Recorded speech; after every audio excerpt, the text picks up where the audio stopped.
Welcome back, Kevin's Mobile Repair. Got a 2017 Cadillac XTS with a 3.6. We're doing some spark plugs.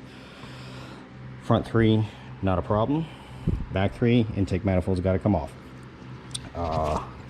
This one's a whole lot simpler than the other one with the forward-facing 3.6, where you can't get to that back bolt in order to even get it out. These 13 millimeter all across the top of here. There is a coolant hose that runs over the top. Now, I didn't disconnect it from there because it'll leak coolant, so I took it off there at the overflow tank in order to just get it. 2 bolts right here, swing it up out of the way. For the intake itself, take all the 13s off top. I did not disconnect the PCV valve because that's a source of contention right there with it wanting to come off of that.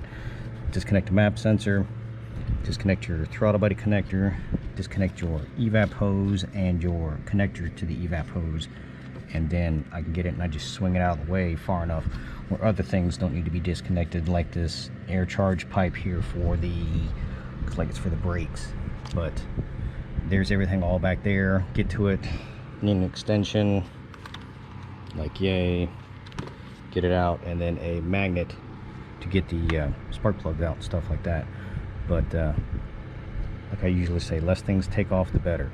Also, make sure you do replace this intake gasket, because that will be a source of a leak right there if it is not replaced. But other than that, there's not too much to this. A couple of these connectors are kind of fun. I use a pick to get back behind it to lift the tab up in order to get it cleared far enough and all that.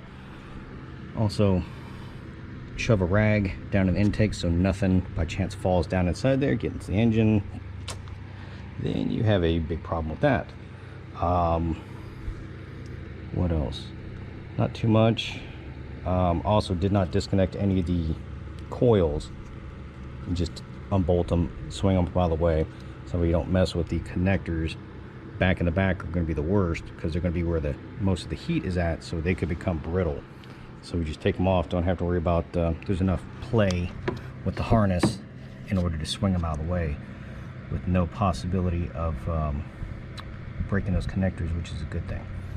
And then this for the EVAP cylinder, just a little squeeze tab right there, it comes off. See, like these connectors right here, sometimes they don't want to be pressed down all the way, so I get the pick back behind it, lift that up, and then pull it out.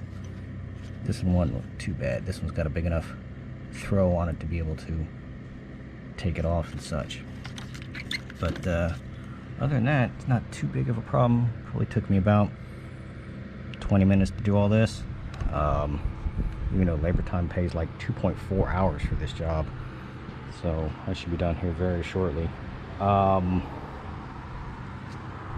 yeah, just get this swinging out of the way and disconnect anything else you need to, so that way it doesn't pull on it as you actually get it and swing it. But this one's a whole lot easier than that other 3.6 and the Camaros and such, where that motor's facing longitudinally instead of horizontally, because those back bolts, these don't go up far enough in order to hit that. That's always a fun, really crap ass GM design. So, but these aren't too bad. Any questions, comments, please feel free to let me know.